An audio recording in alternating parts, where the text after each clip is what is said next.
ನಮಸ್ಕಾರ ಸ್ನೇಹಿತರೆ, ಎಲ್ಲರೂ ಹೇಗಿದ್ದೀರಿ? ಐ ಹೋಪ್ ಎಲ್ಲರೂ ಚೆನ್ನಾಗಿದ್ದೀರಿ ಅಂತ ಅನ್ಕೋತೀನಿ. ಇವತ್ತಿನ ಈ ವಿಡಿಯೋದಲ್ಲಿ ಪಿಂಕ್ ಒಂದು ಹೇರ್ ಬೋದು ಆರ್ಡರ್ ನಂದು ಹಿಂದಿನ ಒಂದು ವಿಡಿಯೋ ನೀವೇನಾದರೂ ರೆಗ್ಯುಲರಾಗಿ ನೋಡ್ತಾ ಇದ್ರೆ ಆ ಒಂದು ಆರ್ಡರ್ ಕಂಪ್ಲೀಟ್ ಮಾಡಿರಲಿಲ್ಲ, ಅದನ್ನೇ ಇಲ್ಲಿ ಕಂಪ್ಲೀಟ್ ಮಾಡಿ ತೋರಿಸ್ತಾ ಇದ್ದೀನಿ. ಆ್ಯಂಡ್ ಹೊಸಬರು ಯಾರಾದರೂ ಈ ಚಾನೆಲ್ ನೋಡ್ತಾ ಇದ್ದು ಇನ್ನು ಚಾನೆಲ್ ಬಗ್ಗೆ ನಿಮಗೇನು ಅಷ್ಟೊಂದು ಗೊತ್ತಿಲ್ಲ ಅಂತಂದರೆ, ನಾನು ಮನೆಯಿಂದಿನ ಒಂದು ಚಿಕ್ಕದೊಂದು ಬಿಸ್ನೆಸ್ನ ಸ್ಟಾರ್ಟ್ ಮಾಡಿದ್ದೀನಿ. ಸೊ ಇದು ಒಂದು ಹೇರ್ ಬೋ ರಿಲೇಟೆಡು, ಹೇರ್ ಎಕ್ಸಸರೀಸ್ ಅಂತೂ ಕೂಡ ಅನ್ಬೋದು. ಸೊ ತುಂಬಾ ಈಸಿಯಾಗಿ ನೀವು ಈ ಕೆಲಸವನ್ನು ಮನೆಯಿಂದಲೇ ಮಾಡ್ಬೋದು. ನಾನು ಈ ಕೆಲಸವನ್ನು ಹೇಗೆ ಮಾಡ್ತಾ ಇದ್ದೀನಿ ಅಂತ ಡೈಲಿ ವ್ಲಾಗ್ ಥರ ನಾನು ನಿಮಗೆ ಮಾಡಿ ತೋರಿಸ್ತೀನಿ. ಆ್ಯಂಡ್ ಮೊದಲು ನಾನು ನಿಮಗೆ ಟ್ಯುಟೋರಿಯಲ್ ಮಾತ್ರ ಶೇರ್ ಮಾಡ್ತಾ ಇದ್ದೆ ಹಳೆ ಚಾನಲಲ್ಲಿ. ಅದು ಇವಾಗ ಸ್ವಲ್ಪ ಬದಲಾವಣೆ ಮಾಡಿ ಡೈಲಿ ನಾನು ವ್ಲಾಗ್ ಥರ ಯಾವ ರೀತಿ ನಾನು ಕೆಲಸನ ಮಾಡ್ತೀನಿ, ಮತ್ತು ಏನೇನು ಪ್ರಾಬ್ಲಮ್ಸ್ಗಳನ್ನ ಫೇಸ್ ಮಾಡ್ತೀನಿ ಡೈಲಿ ಟು ಡೈಲಿ, ಮತ್ತು ಆರ್ಡರ್ಸ್ಗಳು ಹೇಗೆ ಬರುತ್ತೆ, ಮತ್ತು ಆರ್ಡರ್ಸ್ಗಳು ಬಂದಾಗ ನಾವು ಯಾವ ರೀತಿ ಅದನ್ನು ಕಂಪ್ಲೀಟ್ ಮಾಡಿಕೊಡ್ತೀವಿ, ಮಾಡುವಾಗ ಏನಾದರೂ ನಮಗೆ ಮತ್ತು ಟಾಸ್ಕ್ಗಳು ಬರುತ್ತಾ, ಅಥವಾ ಮತ್ತು ಫ್ಯಾಬ್ರಿಕ್ ಚೂಸ್ ಮಾಡುವಾಗ ಯಾವ ರೀತಿ ಚೂಸ್ ಮಾಡಬೇಕು, ಮತ್ತು ಎಲ್ಲೆಲ್ಲಿ ನಾವು ಫ್ಯಾಬ್ರಿಕನ್ನು ತಗೋಬಹುದು, ಎಲ್ಲ ಸಂಪೂರ್ಣ ಈಚ್ ಒನ್ ಎವ್ರಿಥಿಂಗ್ ನಾನು ಎಲ್ಲ ಒಂದು ಇನ್ಫಾರ್ಮೇಷನ್ನ ಈ ಒಂದು ಚಾನಲ್ ಮೂಲಕನೇ ನೀಡ್ತಾ ಇದ್ದೀನಿ. ಹಳಬರು ಯಾರಾದರೂ ನೋಡ್ತಾ ಇದ್ದರೆ ಅವ್ರಿಗೆ ಹೇಳೋ ಅವಶ್ಯಕತೆ ಇಲ್ಲ, ಅವ್ರಿಗೆಲ್ಲ ಗೊತ್ತಿದೆ ಯಾವ ರೀತಿ ನಾನು ವೀಡಿಯೋಸ್ಗಳು ಮಾಡ್ತಾ ಇದ್ದೀನಿ ಅಂತ ಹೇಳಿ. ಸೊ ಇವಾಗ ಈ ಒಂದು ಪಿಂಕ್ ಹೇರ್ ಬೋದು ನಾನು ಆರ್ಡರ್ನ ಕಂಪ್ಲೀಟ್ ಮಾಡಿ ಕೊಡ್ತಾ ಇದ್ದೀನಿ.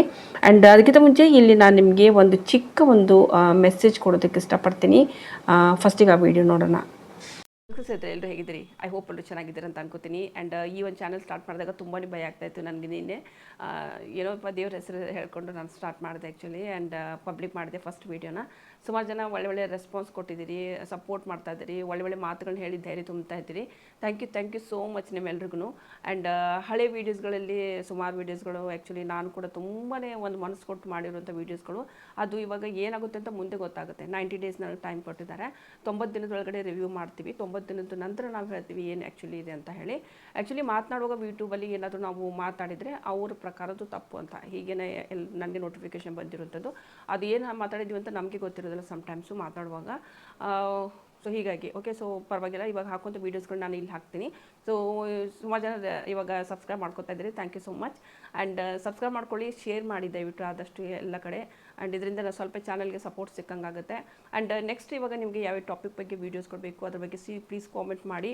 ನಾನು ಅಂದ್ಕೊಂಡಿದ್ದೆ ಸ್ಟಿಚಿಂಗ್ ಮಷಿನ್ ಬಗ್ಗೆ ಸುಮಾರು ಜನ ಕೇಳ್ತಾ ಇದ್ರಿ. ಸೊ ಸ್ಟಿಚಿಂಗ್ ಬಗ್ಗೆ ರಿವ್ಯೂ ಹೇಳ್ತೀನಿ.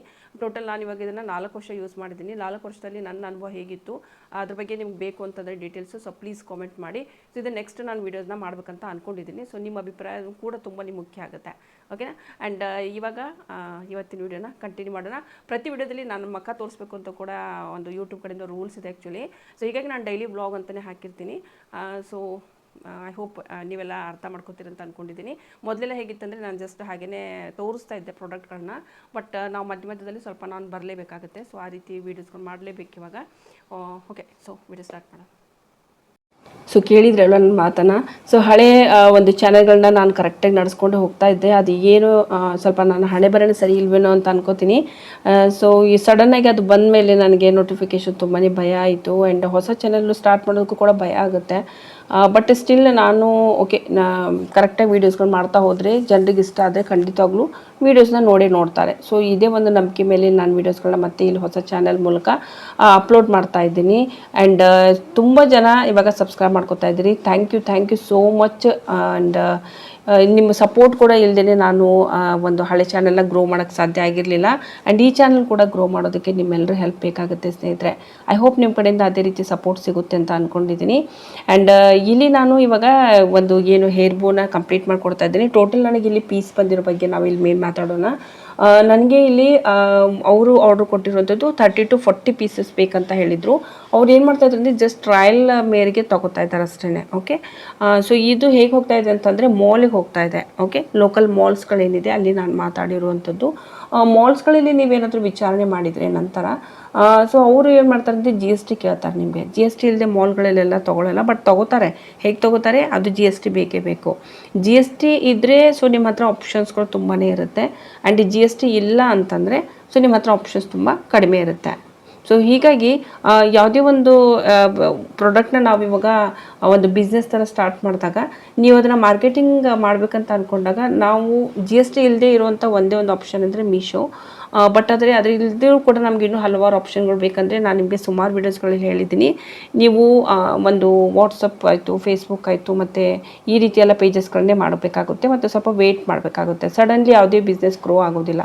ನನ್ನ ಬಿಸ್ನೆಸ್ಸಲ್ಲಿ ಸುಮಾರು ಏರ್ಪೇರು ಬಂದಿದೆ. ಆ್ಯಕ್ಚುಲಿ ಇದನ್ನು ಪ್ರಾಕ್ಟಿಕಲಿ ಮಾಡ್ತಾ ಹೋದ ಹಾಗೆಯೇ ಏನೇನು ಮಾಡ್ತಾಯಿದ್ದೀನಿ ತಪ್ಪನ್ನು ಅದನ್ನು ಮತ್ತೆ ರಿಪೀಟ್ ನಾನು ಮಾಡ್ತಾಯಿಲ್ಲ.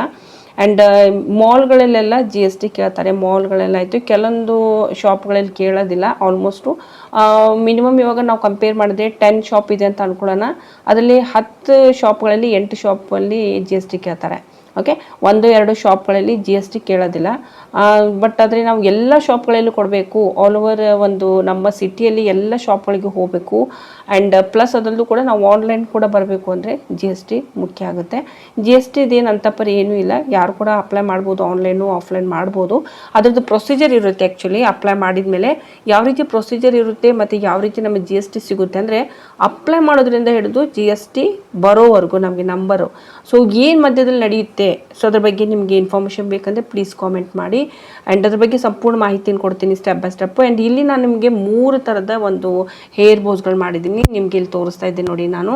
ಆ್ಯಂಡ್ ಈ 3 ಹೇರ್ ಬೋಸು ಇವಾಗ ನನಗೆ ಆ್ಯಕ್ಚುಲಿ ರಿಕ್ವೈರ್ಮೆಂಟ್ ಬಂದಿರುವಂಥದ್ದು. ಸೊ ಹೀಗಾಗಿ ನಾನು ಇದನ್ನು ಮಾಡ್ತಾ ಇದ್ದೀನಿ. ಆ್ಯಂಡ್ ಇದು ಡಬಲ್ ಲೇಯರ್ ಮಾಡಿದರೂ ಕೂಡ ನೀವು ಒಂದು ಮಾಡ್ಬೋದು, ಅಥವಾ ನಿಮ್ಗೆ ಬೇಡ ಅಂತಂದರೆ ಸಿಂಗಲ್ ಲೇಯರ್ ಕೂಡ ಮಾಡ್ಬೋದು. ನಾನಿಲ್ಲಿ 3 ಕೂಡ ಆಪ್ಷನ್ ಇಟ್ಟಿದ್ದೀನಿ. ಸೊ ಇದರಿಂದ ಸ್ವಲ್ಪ ಈಸಿ ಆಗುತ್ತೆ, ಆ್ಯಂಡ್ ತೊಗೊಳೋರ್ಗೂ ಕೂಡ ಸ್ವಲ್ಪ ಈಸಿ ಆಗುತ್ತೆ. ಅಂದರೆ ಈ ರೀತಿ ಬೇಕು ಆ ರೀತಿ ಬೇಕು ಅಂತ ಹೇಳ್ತಾ ಇರ್ತಾರೆ. ಸೊ ಹೀಗಾಗಿ ನಾನು 3 ಥರದಲ್ಲಿ ಇದನ್ನು ಇಟ್ಟಿದ್ದೀನಿ. ಆ್ಯಂಡ್ 3 ಥರದ್ದು ಒಂದು ಪ್ರಾಡಕ್ಟ್ನ ನಾನು ರೆಡಿ ಮಾಡ್ತಾ ಇದ್ದೀನಿ. ಆ್ಯಂಡ್ ತುಂಬಾ ಚೆನ್ನಾಗಿರುವಂಥ ಒಂದು ಪ್ರಾಡಕ್ಟ್ ಅಂತ ಹೇಳ್ಬೋದು. ಇದು ತುಂಬ ಈಸಿ ಇದೆ, ಲೈಟ್ ವೆಯ್ಟ್ ಇದೆ, ಆ್ಯಂಡ್ ತುಂಬ ಹ್ಯಾವಿ ಕೂಡ ಇಲ್ಲ ಆ್ಯಕ್ಚುಲಿ. ಸೊ ಯಾವ ಮಕ್ಕಳಾದರೂ ಏನೋ ಚಿಕ್ಕ ಮಕ್ಕಳಿಗೆ ಏನಾದರೂ ನಾವು ಹಾಕಿದರೆ ಇದು ತುಂಬಾ ಲೈಟ್ ವೆಯ್ಟ್ ಇದೆ, ಮಕ್ಕಳಿಗೆ ಗೊತ್ತೇ ಆಗೋದಿಲ್ಲ ಆ್ಯಕ್ಚುಲಿ. ಸೊ 1 ವರ್ಷದ್ದು 2 ವರ್ಷದ ಮಕ್ಕಳು ಇರ್ತಾರಲ್ವ, ಅವ್ರಿಗೆ ಚಿಕ್ಕ ಹೇರ್ ಬೋರ್ನ ಯೂಸ್ ಮಾಡ್ಬೋದು. ಆ್ಯಂಡ್ ಇದು ನಾರ್ಮಲಿ ಇದನ್ನು ನಾನು ಯಾಕೆ ಮಾಡ್ತಾ ಇದ್ದೀನಿ ಅಂತಂದರೆ ಬಿಸ್ನೆಸ್ನ ನಾರ್ಮಲಿ ಇವಾಗ ನೀವು ಹೇರ್ ಬೋಸ್ಗಳನ್ನ ತೊಗೊಳಕ್ಕೆ ಹೋದರೂ ಕೂಡ ಈ ರೀತಿ ಮನೇಲಿ ಮಾಡಿರುವಂಥದ್ದು ನಿಮಗೆ ಸಿಗೋದಿಲ್ಲ ಅಲ್ವಾ. ಸೊ ಹೊರಗಡೆ ನಿಮಗೆ ಸಿಗ್ತಾ ಇರುವಂಥದ್ದು ಅದು ಒಂದು ಬೇರೆ ಕ್ವಾಲಿಟಿನೇ ಇರುತ್ತೆ. ಕ್ವಾಲಿಟಿ ಕಂಪೇರ್ ಮಾಡಿದರೆ ನಿಮ್ಗೆ ಗೊತ್ತಾಗುತ್ತೆ. ಬಟ್ ಯಾವುದಾದ್ರೂ ಸಿಕ್ಕರೂ ಪರವಾಗಿಲ್ಲ, ನಮ್ಗೆ ನಡೆಯುತ್ತೆ ಅಂತಂದರೆ ಅದು that is other thing. But ಆದರೆ ಕೆಲವ್ರು ಏನು ಮಾಡ್ತಾರೆ ಅಂದರೆ ಕ್ವಾಲಿಟಿ ಮೇಲೆ ತುಂಬಾ ಇದನ್ನು ಮಾಡ್ತಾರೆ ಸ್ವಲ್ಪ. ಹೀಗಾಗಿ ಅವ್ರು ಏನು ಮಾಡ್ತಾರೆ, ಈ ರೀತಿ ನಮ್ಮಂಥವ್ರ ಹತ್ರ ಖಂಡಿತವಾಗ್ಲೂ ಆರ್ಡ್ರ್ ಕೊಟ್ಟು ತೊಗೋತಾರೆ. ಆ್ಯಂಡ್ ಮೇನ್ ಮುಖ್ಯವಾಗಿ ಇದೆಲ್ಲ ಮಾಲ್ಸ್ಗಳಲ್ಲೆಲ್ಲ ಜನ ಬರ್ತಾರಲ್ವ, ಸೊ ಅವ್ರು ತೊಗೋತಾರೆ. ಹೀಗಾಗಿ ನಾನು ಈ ಕೆಲಸ ಮಾಡ್ತಾ ಇದ್ದೀನಿ. ಆ್ಯಂಡ್ ನಾನೊಂದು 2 ಮಾಲಲ್ಲಿ ಸ್ಟಾರ್ಟಿಂಗಲ್ಲಿ ಮಾತಾಡಿದ್ದೆ. ಯಾವಾಗ ನಾನು ಇದನ್ನು ಸ್ಟಾರ್ಟ್ ಮಾಡಿದ್ದೆ ನೋಡಿ, ಆವಾಗ ಕೇಳಿದ್ದೆ. ಸೊ ಅವ್ರೇನು ಹೇಳಿದ್ರು ಅಂತಂದರೆ, ಹಾಗೆ ನಾವು ತೊಗೊಳಕ್ಕಾಗಲ್ಲ, ನಮಗೆ ಜಿ ಎಸ್ ಟಿ ನಂಬರ್ ನಿಮ್ಮ ಹತ್ರ ಇದ್ರೆ ಕೊಡಿ, ಸೊ ಖಂಡಿತವಾಗ್ಲೂ ನಾನು ತೊಗೋತೀನಿ ಅಂತ ಹೇಳಿದ್ರು ಅವರು. ಸೊ ಅವ್ರು ಬೇಡ ಅಂತ ಹೇಳಿರಲಿಲ್ಲ. ಆ್ಯಂಡ್ ತುಂಬಾ ನಮಗೆ ಮೋಟಿವೇಟ್ ಮಾಡಿದರು. ಎಸ್ ನೀವು ಮಾಡಿ, ಡೆಫಿನೆಟ್ಲಿ ಸುಮಾರು ಜನ ಮಾಡ್ತಾರೆ. ಆ್ಯಂಡ್ ಅವ್ರ ಹತ್ರ ಆಲ್ರೆಡಿ ಇವಾಗ ಉಪ್ಪಿನಕಾಯಿ ಎಲ್ಲ ಮಾಡ್ತಾ ಇರುವಂಥ ಹೆಣ್ಮಕ್ಳದ್ದು ಕೂಡ ಪ್ರಾಡಕ್ಟ್ಗಳು ಬರುತ್ತೆ ಅಂತ ಹೇಳ್ತಾ ಇದ್ರು. ಸೊ ಅವ್ರಿಗೂ ಕೂಡ ನಾವು ಸಪೋರ್ಟ್ ಮಾಡ್ತಾ ಇದ್ವಿ. ಬಟ್ ಆದರೆ ಜಿ ಎಸ್ ಟಿ ಇಲ್ಲದೆ ನಾವು ಕೂಡ ಹೆಲ್ಪ್ಲೆಸ್ ಇದ್ದೀವಿ. ಸೊ ಜಿ ಎಸ್ ಟಿ ಇದ್ದರೆ ನಂಬರು ನಾವು ನಿಮ್ಮ ಪ್ರಾಡಕ್ಟ್ನ ತೊಗೋತೀವಿ ಎನಿ ಟೈಮ್ ಅಂತ ಹೇಳಿದರು. ಸೊ ಹೀಗಾಗಿ ಈ ಒಂದು ಪ್ರಾಡಕ್ಟು ಈಸಿಲಿ ಮಾಲಲ್ಲಿ ಕೂಡ ಹೋಗ್ತಾ ಇದೆ. ಮಾಲಲ್ಲಿ ಎಲ್ಲ ಹೆಣ್ಮಕ್ಳು ಬರ್ತಾ ಇರ್ತಾರಲ್ವ, ಸೊ ಅವರು ಖಂಡಿತವಾಗ್ಲೂ ಇದನ್ನು ತೊಗೋತಾರೆ 110%. ಯಾಕಂದರೆ ಪ್ರತಿಯೊಂದು ಮಾಲ್ಗಳಲ್ಲಿ ಇದಿರೋದಿಲ್ಲ. ಆ ಮಾಲ್ಗಳಲ್ಲಿ ಈ ರೀತಿ ಒಂದು ಹೇರ್ ಬೋಸ್ಗಳನ್ನ ಏನಾದರೂ ಅವರು ಆ್ಯಡ್ ಮಾಡಿದರೆ ಸೊ ಅವ್ರಿಗೂ ಕೂಡ ಒಂದು ಅಡ್ವಾಂಟೇಜ್ ಅಂತ ಹೇಳ್ಬೋದು. ಅದನ್ನೇ ಅವ್ರು ಹೇಳ್ತಾ ಇದ್ರು. ಸೊ ನೋಡೋಣ, ಇಟ್ಟು ನೋಡ್ತೀವಿ. ಸಪೋಸ್ ನಮಗೆ ಅದು ಸರಿ ಅನಿಸಿದರೆ ನಾವು ಅದನ್ನು ಕಂಟಿನ್ಯೂ ಮಾಡ್ತೀವಿ, ಅದರ್ವೈಸ್ ನಾವು ನಿಮಗೆ ಸೊ ಬೇಡ ಅಂತ ಹೇಳ್ತೀವಿ. ಸೊ ನಾವು ಹೆಲ್ಪ್ಲೆಸ್ ಇದ್ದೀವಿ ಅಂತ ಹೇಳಿದರು. ಸೊ ಆ ದಿನ ನನಗೂ ಕೂಡ ತುಂಬ ಬೇಜಾರಾಗಿತ್ತು. ಎಸ್, ವಾಪಸ್ ಬಂದಿದ್ದೆ ನಾನು. ಯಾಕಂದರೆ ಟ್ರೈ ಮಾಡದೆ ಹೋದರೆ ಗೊತ್ತಾಗಲ್ಲ ಆ್ಯಕ್ಚುಲಿ. ಸೊ ನಾನು ಹಾಗೇ ನಿಮಗೆ ಹೇಳ್ತಾ ಹೋದರೆ ಸೊ ಅದು ಪ್ರಾಕ್ಟಿಕಲಿ ಮಾಡೋಕ್ಕೆ ಹೋದಾಗ ತುಂಬಾ ಕಷ್ಟ ಆಗುತ್ತೆ. ಸೊ ಆ ರೀತಿ ಆಗ್ತಾ ಇದೆಯಲ್ಲ ಅಂತ. ಸೊ ನಂತರ ಅವರು ಫೋನ್ ಮಾಡಿ ಹೇಳಿದರು, 1-2-3 ಸ್ಯಾಂಪಲ್ಸ್ಕೊಂಡು ಕಳಿಸಿ, ಸೊ ನೋಡೋಣ. ಸೊ ಸಪೋಸ್ ಜನ ನಿಮಗೆ ಅಟ್ರಾಕ್ಟ್ ಮಾಡಿದರೆ ಅದನ್ನೇನು ಮಾಡಿದ್ದಾರೆ ಅವರು ಅಂತಂದರೆ, ಎಲ್ಲಿ ಬಿಲ್ಲಿಂಗ್ ಕೌಂಟರ್ ಇರುತ್ತೆ ಸೊ ಅಲ್ಲಿ ಹಿಂದ್ಗಡೆ ಕೂಡ ಅದ್ರ ಬಗ್ಗೆ ಹಾಕಿದ್ದಾರೆ ಆ್ಯಕ್ಚುಲಿ. ಸೊ ಇದರಿಂದ ಏನಾಗುತ್ತೆ, ಜನ ಬಿಲ್ ಮಾಡುವಾಗೂ ಕೂಡ ಅಲ್ಲೇ ನಿಂತ್ಕೊಂಡಿರ್ತಾರೆ. ಸೊ ಅಲ್ಲಿ ನೋಡ್ತಾ ಇರ್ತಾರೆ ಬ್ಯಾಕ್ಗ್ರೌಂಡಲ್ಲಿ, ಅಲ್ಲಿ ಯಾರು ಬಿಲ್ ಮಾಡ್ತಿರ್ತಾರೆ ಅವ್ರ ಹಿಂದ್ಗಡೆ ಕೂಡ. ಸೊ ಯಾರಿಗಿದ್ರು ಹೆಣ್ಮಕ್ಳು, ಇವಾಗ ಹೆಣ್ಮಕ್ಳೇ ಜಾಸ್ತಿ ಹೋಗೋದು ಮಾಲ್ಗೆಲ್ಲ. ಸೊ ಅವ್ರಿಗೆ ಏನು ಇದು ಒಂದು ಪ್ರಾಡಕ್ಟ್ ಇಷ್ಟ ಆದರೆ ಸೊ ಖಂಡಿತವಾಗ್ಲೂ ಅಲ್ಲೇ ತೊಗೊಂಡು ಅಲ್ಲೇ ಬಿಲ್ ಮಾಡಿಸ್ತಾರೆ. ಸೊ ಹೀಗಾಗಿ ಅವರು ಆ ರೀತಿ ಮಾಡಿರುವಂಥದ್ದು. ಸೊ ಇಲ್ಲೊಂದು ಚಿಕ್ಕ 1-2 ಮಾಲ್ಗಳಿದೆ. ಇದೊಂದು ಆ್ಯಕ್ಚುಲಿ ಏನಂತಂದರೆ, ನಾವಿರೋದು ಒಂದು ಗೇಟೆಡ್ ಕಾಲೋನಿ ಅಂತ ಹೇಳ್ತೀವಿ. ಗೇಟೆಡ್ ಕಾಲೋನಿ ಒಳಗಡೆನೇ ಇರುವಂಥ ಮಾಲ್ಗಳಿರುತ್ತೆ, ಚಿಕ್ಕ ಮಾಲ್ಗಳಿರುತ್ತೆ. ಸೊ ಅಲ್ಲಿಂದನೇ ನಾವು ಸ್ಟಾರ್ಟ್ ಮಾಡಿರುವಂಥದ್ದು ನಾನು. ಸೊ ಅದರಿಂದ ಏನಾಗುತ್ತೆ ಅಂತಂದರೆ, ಆಟೋಮೆಟಿಕ್ಲಿ ಒಂದು ಸ್ವಲ್ಪ ನಮಗೆ ಸ್ಟ್ರೆಂತ್ ಬರಬೇಕು ಫಸ್ಟಿಗೆ. ಅಂದರೆ ಇಲ್ಲಿ ನಾವು ಬೇಡಿಕೆ ಹೆಚ್ಚಾದಾಗೆ ನಮಗೂ ಕೂಡ ಸ್ಟ್ರೆಂತ್ ಬರುತ್ತೆ. ಆ ಸ್ಟ್ರೆಂತ್ ಬಂದ ತಕ್ಷಣ ನಾವೇನು ಮಾಡ್ಬೋದು ಅಂದರೆ, ಮತ್ತೆ ಹೆಚ್ಚು ನಾವು ಪ್ರಾಡಕ್ಟ್ಗಳನ್ನ ಮಾಡೋದಕ್ಕೆ ನಮಗೂ ಕೂಡ ಧೈರ್ಯ ಬರುತ್ತೆ. ಆ್ಯಂಡ್ ಕಾನ್ಫಿಡೆಂಟ್ ಆಗ್ತೀವಿ, ಎಸ್ ಇದು ಹೋಗುತ್ತೆ ಅಂತ. ಸೊ ಹೀಗಾಗಿ ನಾನು ಈ ಕೆಲಸವನ್ನು ಮಾಡ್ತಾ ಇದ್ದೀನಿ. ಆ್ಯಂಡ್ ನನ್ನ ಒಂದು ಎಕ್ಸ್ಪೀರಿಯೆನ್ಸ್ ಹೇಳಬೇಕು ಅಂತಂದರೆ ವೆರಿ ಗುಡ್. ಆ್ಯಂಡ್ ಮೇನ್ ಅಂತಂದರೆ ಅಲ್ಲಿ ಇಲ್ಲಿ ಕೂತ್ಕೊಂಡು ಟಿ ವಿ ನೋಡಿಕೊಂಡು ಮನೆಯಲ್ಲಿ ಸಮಯ ಹಾಳು ಮಾಡೋದಕ್ಕಿಂತ ಸೊ ಈ ರೀತಿ ಕೆಲಸವನ್ನು ಮಾಡಿದರೆ ದಟ್ ಈಸ್ ಗುಡ್ ಅಂತ. ಯಾಕಂದರೆ ಇವಾಗ ಅಲ್ಲಿ ಇಲ್ಲಿ ಕೂತು ಸಮಯ ಕಳೆದ್ರೆ ಅದರಿಂದ ಏನಾದರೂ ಬೆನಿಫಿಟ್ ಇಲ್ಲ. ಆ್ಯಂಡ್ ಇವಾಗ ಒಂದು ವಯಸ್ಸು ಅಂತ ಇರುತ್ತೆ ಎಲ್ಲ ಹೆಣ್ಮಕ್ಳಿಗೂ, ಒಂದು ಏಜ್ ಅಂತ ಇರುತ್ತೆ. ಆ ಏಜಲ್ಲಿ ನೀವೇನಾದರೂ ಪಾರ್ಟ್ ಟೈಮ್ ಏನಾದರೂ ಈ ರೀತಿ ಮನೇಲಿ ಮಾಡ್ಕೊತಾ ಹೋದ್ರಿ ಅಂತಂದರೆ ಸೊ ಅದೇನಾಗುತ್ತೆ ಅಂತಂದರೆ ಮುಂದೆ ನಿಮಗೆ ಒಂದು ಒಳ್ಳೆ ರಿಸಲ್ಟೇ ಕೊಡುತ್ತೆ. ಸೊ ಹೀಗಾಗಿ ನನಗನ್ನಿಸ್ತಾ ಇತ್ತು ಸೊ ಇವಾಗಿರೋ ವಯಸ್ಸು ಮುಂದೆ ಇರೋದಿಲ್ಲ, ಮುಂದೆ ಇರೋ ವಯಸ್ಸು ಮತ್ತೆ ಮುಂದೆ ಇರೋದಿಲ್ಲ. ಸೊ ಹೀಗಾಗಿ ಇರುವಂಥ ಸಮಯವನ್ನು ಮೇನ್ ನಾವು ಒಂದು ಬಳಸ್ಕೊಂಡು ಹೋಗಬೇಕು. ಇವಾಗಿರೋ ಸಮಯ ಏನಾದರೂ ನಾವು ಹಾಳು ಮಾಡಿದ್ವಿ ಅಲ್ಲಿ ಇಲ್ಲಿ ಕೂತ್ಕೊಂಡು ಅಂತಂದರೆ ಸೊ ಅದರಿಂದ ಏನು ಬೆನಿಫಿಟ್ ಆಗೋದಿಲ್ಲ. ಸೊ ನಮಗೇನಾದರೂ ಒಂದು ಉಪಯೋಗ ಆಗುವಂಥ ಕೆಲಸ ಮಾಡಬೇಕು ಅಂಥದ್ದೇ ಮಾಡಬೇಕಂತ. ನಂತರ ಒಂದು ಅರ್ಧ ಗಂಟೆ ನೀವೆಲ್ಲದರೂ ನಿಮ್ಗೆ ಇಷ್ಟ ಬಂದ ಕಡೆ ನೀವು ಟೈಮ್ನ ಕೊಡ್ಬೋದು ಯಾರಿಗಾದರೂ, ಅಂದರೆ ರಿಲೇಷನ್ ಮನೆಗೆ ಹೋಗ್ಬೋದು, ಫ್ರೆಂಡ್ಸ್ ಮನೆಗೆ ಹೋಗ್ಬೋದು. ಬಟ್ ಆದರೆ ಸಪ್ರೇಟ್ ನಿಮ್ಮದೇ ಆದಂಥ ಒಂದು ಚಿಕ್ಕದೊಂದು ಏನಾದರೂ ಕೆಲಸವನ್ನು ಸ್ಟಾರ್ಟ್ ಮಾಡೋದು ತುಂಬಾ ಆಗುತ್ತೆ ಈಗಿನ ಕಾಲದಲ್ಲಿ ಹೇಳ್ತಾ ಇರೋದು. ಇವಾಗೆಲ್ಲ ತುಂಬಾ ತುಟ್ಟಿ ಕಾಲ, ಓಕೆ ಅಲ್ವಾ? ಸೊ ಹೀಗಾಗಿ ನಾನು ಹೇಳ್ತಾ ಇರೋದು ಪ್ರತಿ ಹೆಣ್ಮಕ್ಳಿಗೆ ಮನೇಲಿ ಕೂತ್ಕೊಂಡು ಅಲ್ಲಿ ಹರಟೆ ಹೊಡೆಯೋಕ್ಕಿಂತ ಒಂದು ಸ್ವಲ್ಪ ಕೆಲಸ ಆಗಿರುತ್ತೆ 10-11 ಗಂಟೆಗೆ ಬೆಳಿಗ್ಗೆನೆ. ಬಟ್ ಆವಾಗ ನಾವು ನಂತರ ಒಂದು 2 ತಾಸು 3 ತಾಸು ಅಥವಾ ನಿಮ್ಗೆ ಒಂದೇ ತಾಸು ಫ್ರೀ ಇದ್ರೂ ಪರವಾಗಿಲ್ಲ. ಸೊ ಆ ಒಂದೇ ತಾಸು ಇದು ಕೆಲಸವನ್ನು ನೀವು ಮಾಡ್ತಾ ಹೋಗ್ಬೋದು. ಸೊ ನಾನು ಮಾಡ್ತಾ ಇದ್ದೀನಿ ಆ್ಯಕ್ಚುಲಿ. ಸೊ ನನ್ನ ಅಭಿಪ್ರಾಯನ ಇಲ್ಲಿ ತಿಳಿಸ್ತಾ ಹೋಗ್ತಾ ಇದ್ದೀನಿ. ಆ್ಯಂಡ್ ಇವಾಗ ನೋಡಿ ಈ ರೀತಿ ನಾನು ಮೊದಲೇ ಹೊಲಿದಿಟ್ಕೊಂಡ್ಬಿಡ್ತೀನಿ. ಸೊ ಇದನ್ನ ಏನು ಮಾಡ್ತೀನಿ ಅಂತಂದರೆ ಸಿಂಪ್ಲಿ ಯಾರಾದರೂ ಇವಾಗ ಗೆಸ್ಟ್ ಎಲ್ಲ ಬಂದಿರ್ತಾರೆ ಅಥವಾ ನಾವು ಯಾವುದಾದ್ರೂ ಒಂದು ಪಾರ್ಟಿಗೆ ಹೋಗಿರ್ತೀವಿ. ಪಾರ್ಟಿ ಅಂತಂದರೆ ಫ್ಯಾಮಿಲಿ ಒಂದು ಫಂಕ್ಷನ್ಸ್ ಎಲ್ಲ ಹೇಳ್ತೀವಿ ನಾವು. ಸೊ ಮದುವೆ ಎಲ್ಲ ಇದ್ದಾಗ ಸೊ ಅಲ್ಲೆಲ್ಲ ಕೂತ್ಕೊಂಡು ನಾನು ಈ ರೀತಿ ಫ್ರಿಲ್ಲೆಲ್ಲ ಮಾಡ್ತಾ ಇರ್ತೀನಿ. ಸೊ ನನಗೇನು ತೊಂದರೆ ಆಗೋಲ್ಲ. ಯಾಕಂದರೆ ಒಂದು ಅಡ್ವರ್ಟೈಸ್ ತಾನೇ ಆಗ್ತಾಯಿದೆ, ಜನ ನೋಡ್ತಾ ಇದ್ದಾರೆ, ಜನ ಅಲ್ಲಿ ನೀವು ಇದು ಮಾಡ್ತೀರಾ ಅಂತ ನನಗೂ ಮಾಡಿಕೊಡಿ ಅಂತ ಅವ್ರು ಹೇಳ್ತಾರೆ. ಸೊ ಅಲ್ಲಿ ಒಂದು ರೀತಿಯಿಂದ ಹೇಳಬೇಕು ಅಂತಂದರೆ ನನ್ನ ಕೆಲಸ ಕೂಡ ಆಗ್ತಾಯಿದೆ ಆ್ಯಂಡ್ ಪ್ಲಸ್ ಬೇಕಂದವ್ರು ಅಲ್ಲಿಂದ ತೊಗೋತಾ ಇದ್ದಾರೆ ಕೂಡ. ಸೊ ಎರಡೂ ಕೆಲಸ ಆಗ್ತಾಯಿದೆ, ತುಂಬ ಈಸಿ ಕೆಲಸ ಇರುತ್ತೆ. ಒಂದು ಚಿಕ್ಕದೊಂದು ಬಾಕ್ಸ್ ತೊಗೊಳ್ಳಿ, ಟ್ರಾನ್ಸ್ಪರೆಂಟ್ ಬಾಕ್ಸು, ಅದರಲ್ಲಿ ಈ ರೀತಿ ನೀವೆಲ್ಲ ಹೊಲಿದ್ಬಿಟ್ಟು ಅದರಲ್ಲಿ ಇಟ್ಕೊಳ್ಳಿ. ಆ್ಯಂಡ್ ಎಲ್ಲೆಲ್ಲಿ ಮೂವ್ ಮಾಡ್ತಾ ಇರ್ತೀರಾ, ಅಂದರೆ ಟ್ರಾವೆಲ್ ಮಾಡ್ತಾ ಇರ್ತೀವಿ ಅಥವಾ ಎಲ್ಲಾದರೂ ಹೋಗಿರ್ತೀವಿ, ಸೊ ಅಲ್ಲೇ ಇದನ್ನು ಮಾಡಿಬಿಟ್ಟು ನಂತರ ಅದೇ ಡಬ್ಬದಲ್ಲಿ ಇಟ್ಕೊಂಡು ಒಂದು ಸ್ಟೋರ್ ಮಾಡ್ಬೋದು. ಈಸಿಲಿ ನೀವು ಮನೆಗೆ ತಂದುಬಿಟ್ಟು ಇಟ್ಬಿಟ್ರೆ ಮತ್ತೆ ಮನೆ ಕೆಲಸ ಮಾಡ್ಬೋದಲ್ವಾ. ಸೊ ಇದೊಂದು ಸೈಡ್ ಬೈ ಸೈಡ್ ನಾನು ಕೆಲಸ ಮಾಡ್ತಾಯಿದ್ದೀನಿ ಆ್ಯಂಡ್ ನನಗೆ ಒಳ್ಳೆ ಒಂದು ಇದನ್ನಾಗಿದೆ ಅಂತ ಹೇಳ್ಬೋದು. ಸೊ ಇವಾಗ ಪಿಂಕ್ದು ಹೇರ್ಬೋದು ನಾನು ಆಲ್ಮೋಸ್ಟ್ ಇವತ್ತು ಆರ್ಡ್ರನ್ನ ಕಂಪ್ಲೀಟ್ ಮಾಡ್ತಾ ಇದ್ದೀನಿ. ನೆಕ್ಸ್ಟ್ ವಿಡಿಯೋದಲ್ಲಿ ನಾನು ನಿಮಗೆ ಯಾವ ರೀತಿ ಪ್ಯಾಕೇಜ್ ಮಾಡ್ತೀನಿ, ಯಾವ ರೀತಿ ಸೀಲ್ಸ್ ಮಾಡ್ತೀವಿ ಆ್ಯಂಡ್ ಹೊಸ ಒಂದು ಇದನ್ನು ಬಂದಿದೆ ನನಗೆ ಕ್ಲಿಪ್ಸ್ಗಳದ್ದು ಕೂಡ ಇವಾಗ ರಿಸೀವ್ ಆಗಿದೆ. ಯಾವ ರೀತಿ ಕ್ಲಿಪ್ಸ್ಗಳನ್ನ ತರಿಸಿದ್ದೀನಿ ಅಂತ ಹೇಳ್ತೀನಿ. ಸೊ ಇವಾಗ ಇಷ್ಟು ತೊಗೊಂಡು ಹೇರ್ಬೋ ಇವಾಗ ರೆಡಿಯಾಗಿದೆ ನಂದು 2 ಮೀಟರಲ್ಲಿ. ನೀವು ನೋಡ್ತಾ ಇರ್ಬೋದು ಚಿಕ್ಕ ಚಿಕ್ಕ ಹೇರ್ ಬೋಸ್ಗಳನ್ನ ನಾನು ಎಷ್ಟು ಮಾಡಿದ್ದೀನಿ ಅಂತ ಹೇಳಿ. ಜಾಸ್ತಿ ರಿಕ್ವೈರ್ಮೆಂಟು ಚಿಕ್ಕ ಹೇರ್ ಬೋಸ್ದು ಕೂಡ ಬಂದಿದೆ. ಓಕೆ, ಸೊ ನಾನು ಟ್ರೈ ಮಾಡ್ತಾ ಇರ್ತೀನಿ ಆದಷ್ಟು ಹೆಚ್ಚಿನ ಮಾಹಿತಿನ ನಿಮಗೆ ಒಂದೇ ವಿಡಿಯೋದಲ್ಲಿ ನೀಡೋದಕ್ಕೆ. ಆ್ಯಂಡ್ ಅಂದರೆ ಯಾವುದೇ ರೀತಿ ಹಾಗೆಯೇ ವೀಡಿಯೋಸಲ್ಲಿ ಏನೇನು ಹೇಳ್ತಾ ಹೋದರೆ ಉಪಯೋಗ ಆಗೋಲ್ಲ. ಬಟ್ ಪ್ರಾಕ್ಟಿಕಲಿ ಏನೇನಾಗಿರುತ್ತೆ ಅದನ್ನೇ ಎಲ್ಲವನ್ನು ಹೇಳಿಬಿಟ್ಟಿರ್ತೀನಿ, ನಿಮ್ಮ ಮುಂದೆ ಏನಿರುತ್ತೆ ಅದನ್ನೇ ಹೇಳಿಬಿಟ್ಟಿರ್ತೀನಿ ಆ್ಯಕ್ಚುಲಿ.